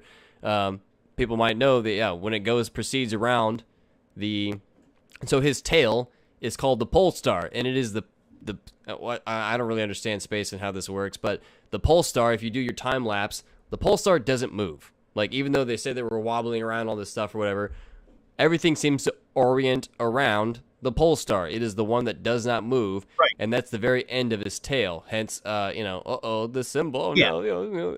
But now, there would be a correlation with this story then, because if that's where that's coming from. Before Ragnarok, Alpha Draconis was the pole star. That was the star that was fixed and did not move. Right? Ooh, that is Draconis. when Finland was the North Pole. Interesting. Okay. So then we had our 23.4 degree axis tilt that gave us seasons, and then Ursa Minor's tail became the new pole star. Right, and this also represents Fenrir tied to Tyr, as the pole star is also Tyr's star. Right, and so that's kind of represents the binding of Fenrir in that respect. Right, and then the mother of Fenrir that turns Ursa Major in one context into Angrboda. In that context, right? Because Fenrir was Loki is the father, not the mother of Fenrir, right? I think. Yeah, I think you're right. Yeah. That's right. Because this is an Angrboda based situation, right? And Angrboda, the swamp hag, she's basically this. She's an anti-goddess of poisons and sorrows. Right? That's kind of her bit. Poisons and sorrows. Bogs are places that you go for hostile territory, and they don't feel good, and everything is nasty. This is where he goes to copulate to make monsters. In a poison soup. There's something, even though it is poisonous, it's very miasmic, there's still something kind of like bubbling up. There's a very primordial place too, because Loki gets slighted by the gods, he gets bitch hurt, and then he walks away from the castle like, you motherfucker, I got a plot for you. Like, that's Loki, right? And he walks Crashing off out. And he goes and he screws this hoe and has some kids and and raises a generation against the gods. Right? So that's the plight of our world under the conditions of the Ragnarok that we still live under. Yeah. Very interesting. I didn't connect that stuff with the stars or whatever. And so, thinking about the pole star, right? When I say pole, I'm literally even talking about, I've even heard people talk about this Indo-European context, in that when you have a tent pole, right? You put your tent pole up, and it's like literally the center thing of your tent that upholds the canopy around it, right? So that's the star that doesn't move. If I were to draw a line down to Earth, it kind of creates this pole imagery, right? And so Julius Evola talks about this a lot too. Hence why the bear is always associated with the pole star, and obviously associated with this sort of primordial tradition too. But if we go back to The Shining real quick, what is the bear man doing? He's performing fellatio on a man, right? And so man, pole, phallus sort of type imagery too. So I don't know if there's something going on there with that. This bear is like worshiping it, or is it reinforcing it? Because once again, it's like the mother and the child are the good guys in this story, right? The mom, if you watch The Shining, she's the one doing all the upkeep of the hotel. She's the one doing all the boiler room checks, and she's the one putting all the stuff up, and she's the one doing all the stuff while Jack's kind of sitting around. Well, going crazy. if these guys are upholding what Woden after the Ragnarok, and I think even before the Ragnarok, said that we don't do anymore, right? Because the gene pool had gotten to such that we're not doing the incest thing anymore. You're biologically going to become unnatural to that, and humanity is going to go through some upgrades where it's emotionally not going to be healthy. And like, this is kind of a thing that happened over time where, like, God changed the plan of human behavior, believe it or not, right? This is the idea. And so the bear is in a suit. We don't know if it's a man or a woman, right? So the fellatio, if he's being served as such, like, this is part of the, the practice in the military system, right? This is the seed offerings, right? This is, this is bringing seed upline. So what if that's the mother taking from her son's seed because she is because she's the mom, she's bringing that up, and because then she has to offer up something unto the next caste up, right? Because if the elites, the Rothschild types, are still practicing this system, which I guarantee you they are, which is why you keep getting all manner of social taboo coming out of them, right? There's a resentment. There's a resentment of Christianity and the northern, because like it's obvious that the northern pagans, we got the memo, right? Like that is, there's very little of that in our history, until you go and you look at the Bach Saga, except maybe among our elites, right? But the culture wasn't all like that, right? We got parts of the world where you don't want to know how freaking taboo they're actually acting. Yeah. Right? You just don't want to effing know, right? And this gives Christians and some Jews a lot of like clout because they don't do that, and they have stuff in the Bible that supports not doing that, right? And so more so than in Islam, which is why we're having these problems, you have to understand, right?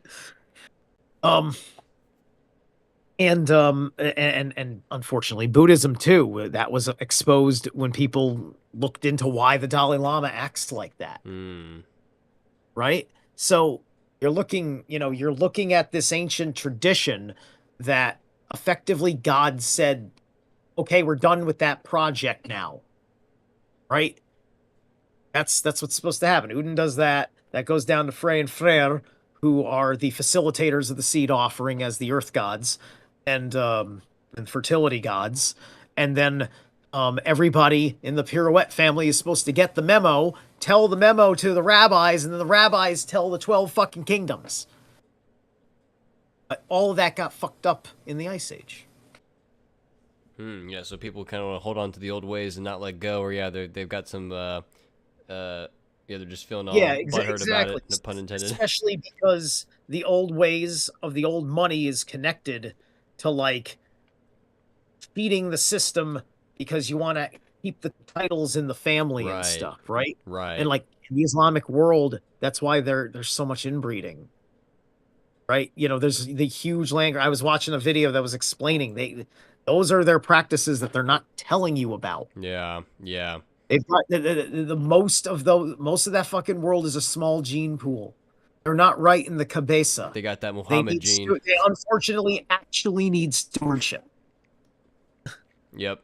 Totally. Yep. Man, really interesting. So yeah, you're saying that kind of scene is like depicting like it's almost it's like the inversion. It's almost that it's because if it is a man in the suit, then it's obviously not life creating too. That it's a sort of not just it's what's the word not to be not quite a circle jerk, but it's like I'm totally blanking on the word right now, but yeah, but you just suggest there. But if it's a woman, it could be, if things are properly aligned, then it would be okay. But obviously, the whole point of The Shining is that things are not right. The man is obviously the pole. The tradition is obviously gone off haywire, and that's why it's consuming its children and sort of being destructive, right? And the Bach Saga does say father and son too. This is just the way it was then, in the beginning. The beginning. And so last little points here. There's these are some of the quote unquote chthonic or indigenous people of Japan, the Ainu, and they have a thing about like sending off a bear. Like if they kill a bear, you kind of got to like apologize for it, or they do this whole thing where I guess they kind of I guess they scapegoat it, and this may be tradition too or something. There's one rare piece of footage that somebody had shared on the internet. It might have been Survive the Jive, where somebody filmed the tribe doing their bear sacrifice ritual. So you get to watch the whole thing, everything that they do, because they do the whole thing to put the spirit of the bear or the god in the bear through like the treating it really well and all this stuff, and then they do a whole thing where they select a guy to be the one who kills it with bow and arrow, right? And so then they put they put him out in like in an open courtyard or whatever. I think everybody's kind of surrounding him or whatever, and then he's there with the arrow, and then there's this kind of like this little dance about them, and then he lets a few arrows fly until it kills the bear. Then they go through the whole thing, and then the whole tribe eats the bear at a dinner. Yeah, and so just with this idea of this ideas of bears and the pole and the tradition and all that sort of stuff too. And I also I haven't actually seen this movie, but apparently this is the end of Midsommar, where they sew a dude into a bear costume and then they like burn him alive, but they sacrifice him, for lack of a better word. Right. But once again, it's just like with these sort of movies, like I don't know what they're trying to get across, right? With these people at the Mar-a-Lago thing or these other, we don't know if all these occultists are on the same team. And so whoever's doing this, like, are they telling us like to burn this tradition down, right? That's what I was kind of wondering, because it ends with the female kind of alive. And I would recommend, there was a decent found footage movie that I caught when those were all the rage, called The Conspiracy. I would recommend The Conspiracy. It's an interesting film because it's relevant because they're big on the, I think it's like the elk mask. I think it's on the cover of the poster for the film. And it's about some ordinary dudes who stumble on the elites that do the whole, Bohemian Grove thing, basically, right? And so it's a very interesting thing, and even if it doesn't teach you too much, it's a good movie as far as running you, like, how do you end up in this situation, right? Interesting. Yeah, but with something like this, it's with the Shining, right? It's sort of like a bear performing fellatio on the pole, and then this one they're like burning the bear down, like how the women end up being most of the survivors, right? Like Wendy is the survivor, even the good one, and the chick in this one, I know she kind of survives, or Florence Pugh, she survives at the very end. I just can't tell, like, what's the conveying of this sort of thing, other than just being creepy. But yeah, with the symbolism of the bear being related to stuff like this, and obviously famous sign and all these other sorts of ancient myths. And also, because the way movies are, you can also, if you re-examine it, like, pay closer attention to him and his relationship with everybody that's part of this cult in this film, right? See, what is it about him that looks like the quality in which they selected him, right? Perhaps because a lot of horror films are like this, perhaps he, like in The Wicker Man, like if you pay closer attention to The Wicker Man, there was a point where he's meddling way outside of bounds. And there becomes a turning point of trust because, this outsider wants to get in on this whole thing that we effing do, right? And so he got himself in trouble by prying and not just accepting who they were. Yeah. Right. Which, and the idea in the horror film is that, like, you know, um, the reason why pagans don't want to talk to you is because they're doing evil in the dark, right? It's not because we believe in things you don't understand, because we're seeing past black and white morality and understanding where we fucking came from and the rights and the wrongs that we did to get there. I think in the context of this movie, I think this is the boyfriend of the main chick, and I think he's just like a giant douchebag the whole movie. I think he cheats on her. He doesn't care that he's kind of like absent. Their family's died or whatever too. So yeah, I don't think he's portrayed as a good guy. So right, and so yeah, like, and there you go, right? Like, name a pagan society that would think that he has honorable characteristics. Right? Like, to be that dishonorable, like, it's maybe he didn't do anything that they would have sacrificed him to the gods for as a death penalty, right? Because at the end of the day, you're being ritually sacrificed because they've decided to kill you for a legitimate reason, and thus they don't want to kill you without honoring your soul regardless. Yeah. Right? So you become part of ritual sacrifice in that way. It's the same thing when we execute somebody in today, and there's a priest that'll read you your last rites, rituals. And last little bits here. This is at the end of the slideshow, but this is more of the beginning of about this lack of integration, maybe. The Proteus effect describes a phenomenon in which the behavior of an individual within virtual worlds is changed by the characteristics of their avatar. This change is due to the individual's knowledge about the behaviors that other users who are part of that virtual environment typically associate with those characteristics. And so, yeah, just this embodying the avatar and letting it become part of you, right? Proteus, that's what I did. Yeah. And I've just got there's nothing wrong with that if you've got a good avatar. Yeah, right.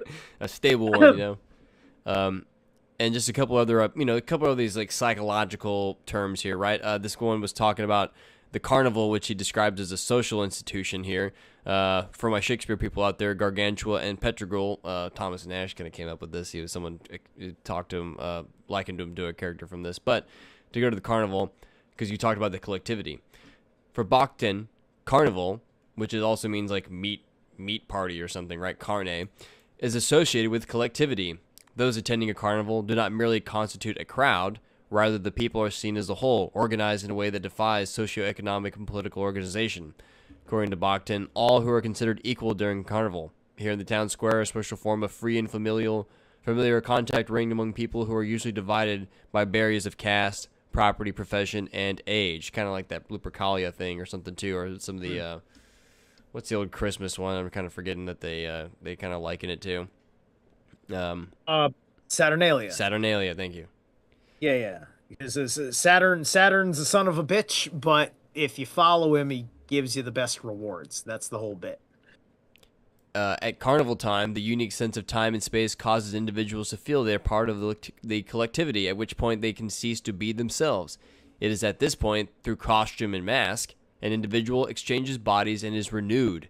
At the same time, there arises a heightened awareness of one's sensual, material, bodily unity, and community. And man, isn't that just like, we don't have carnivals today, but we got movies still. I don't even go to the movies anymore, but I feel like the movie is definitely a part of this sort of phenomenon too, in a sense, I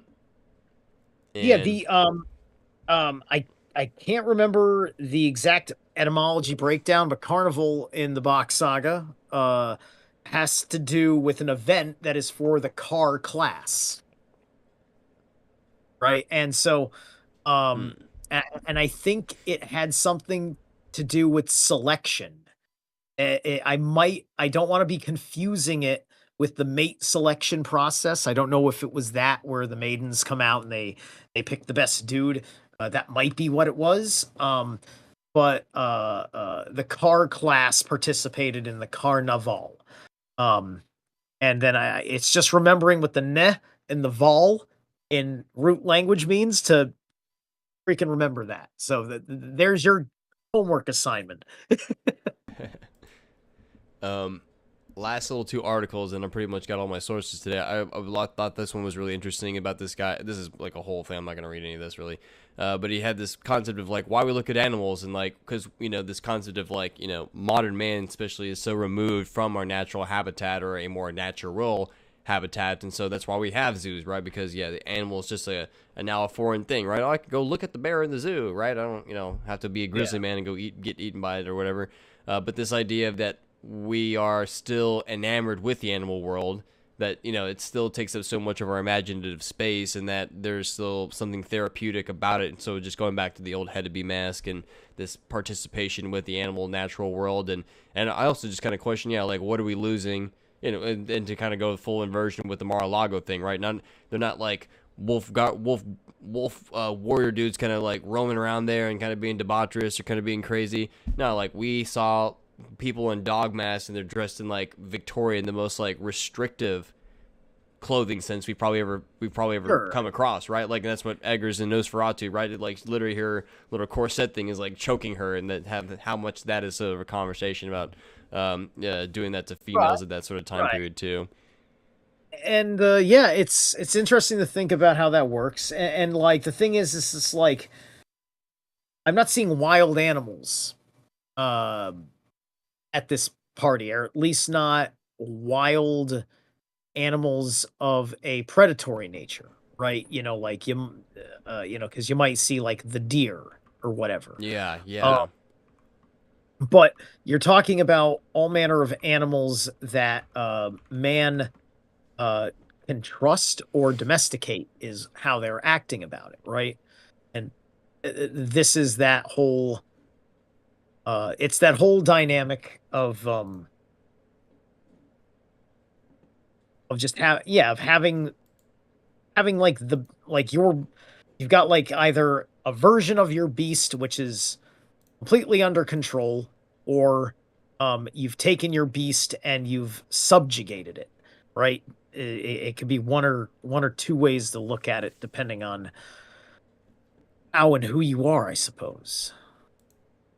And those parties, they probably want you to be groomed to be one of those particular things. Yeah. Probably the more emasculated. Yes. Considering its likeness to the furry situation. Yes, exactly. Yeah, they can kind of channel it and kind of control where that primal energy is going, or how it's being harnessed, right? Like, we don't want you becoming a wolf. We don't want you going out there. We want you to become a nice little, you know, twink online or something like that, you know? Yeah, exactly. You know, just men need to like bring back like Civil War reenactments or something. Like we gotta have a manly, justifiable playtime to make it all fucking come together, right? Yep. Without it being accused of being some sort of right wing, blah blah blah blah blah blah. But I thought maybe this is the good way to end this sort of thing, and we'll give Christians a bone here, no pun intended. Saint Francis and the Taming of the Wolf. The story of Saint Francis of Assisi. I don't know what that's from. I don't know, just the word "os" in there, related to the Saint Francis the Sissy.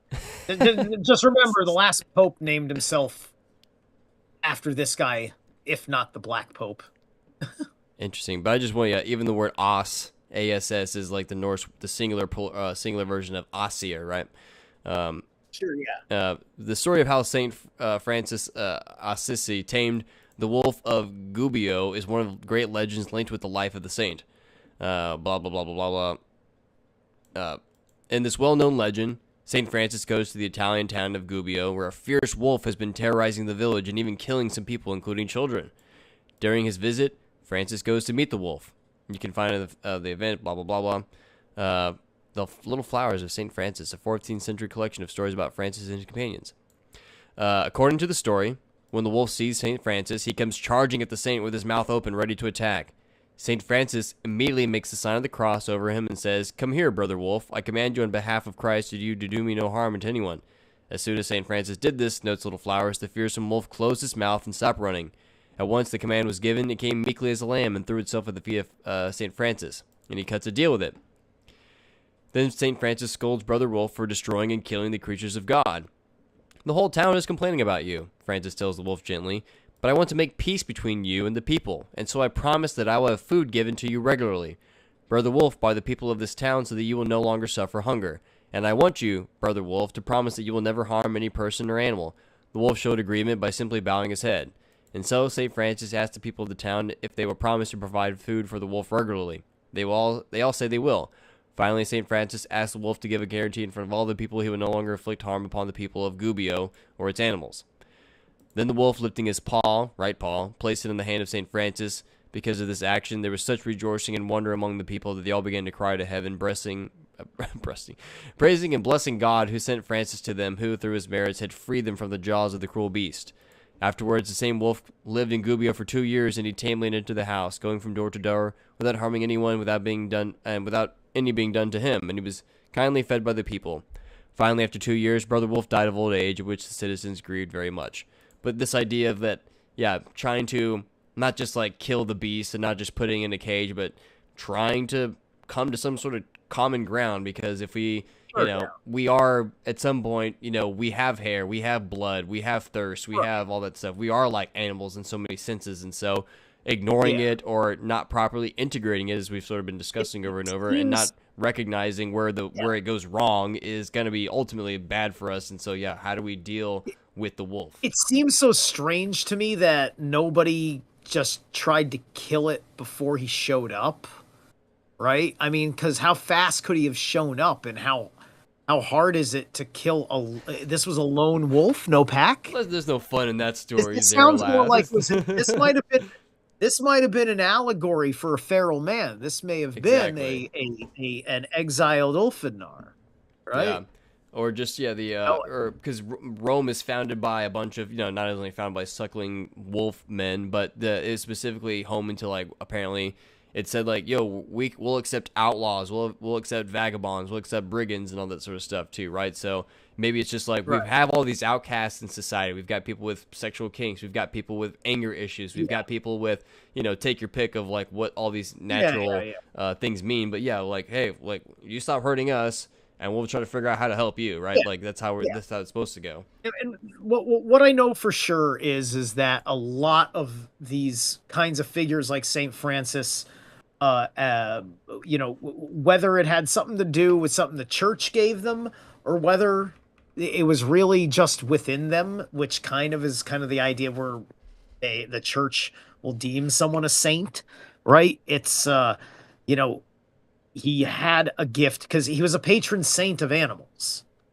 right? This is why they wanted because they wanted an environmentalist. They wanted a Green Party Pope. Oh, that's right. Saint That's Francis. why. Okay. And that's why we had Pope Francis, right? And you saw the world's environmental leanings during his time. So, he probably was an animal whisperer. Right, he may have been the kind that had an inclination to animism. He's talking to the wolf, right? It's just like, where was the debate about wolves having souls or spirits, right? In the time, what was the theological understanding, right? Because there's some Christians they don't think that way, and they'll just kill an animal and not think about it because it's got nothing to do with the 10 Commandments, because it's an animal. Right.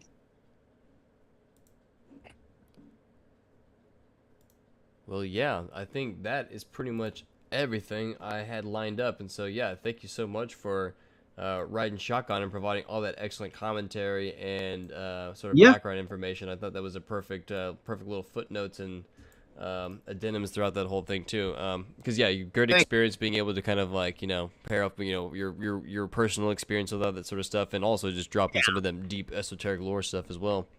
Yeah, I'll need an upload. The early half of the show my side of the audio wasn't registering for a while. I found out I had to add myself to the show, and then I didn't want to screw with anything. So anyway, send me an upload because I want to upload the whole show because people couldn't hear me, but they heard you early on. Yeah, we'll do. I'll definitely do that. as we close this out, yeah, everyone, go check him out. I did a stream about Hecate and my Macbeth stuff with him some time ago. Of course, Stein is our mutual friend as well, so go check out his channel. Shout out to Stein Fox of Greyhorn Pagans. He's always doing tons of interviews all the time. I do tarot and rune readings every Sunday afternoon that Stein and I are available. And that's an hour-long show in the afternoon. And so, you can either contact Stein on, or you can check in on Stein's comments he usually puts up a poll now of, do you want a reading on Sunday? And then that'll be there, either be there live or notify the Greyhorn Pagans podcast that you want a reading, and then I will do the reading blind, and you better show up for it. Yep, exactly. He does good work, folks. So I definitely recommend going to check out one of the rune readings rune or tarot readings too. So if there's nothing else for us to add tonight, I think we'll be ending off there. So yeah, thank you so much everybody for stopping by tonight. I had a blast going through once again. Yeah, I told him I was like, I need a schizo master for here, and he definitely answered the call. So super appreciate that someone was able to actually keep up and not be like, huh, the whole time through, and provide actually real commentary throughout this before. So had a great time. Hopefully we'll do it again sometime soon about some other weirdo topic on another Wednesday. But otherwise, everyone, go and read all the sources for yourself. Nullius in verba, everyone. Take care. Later.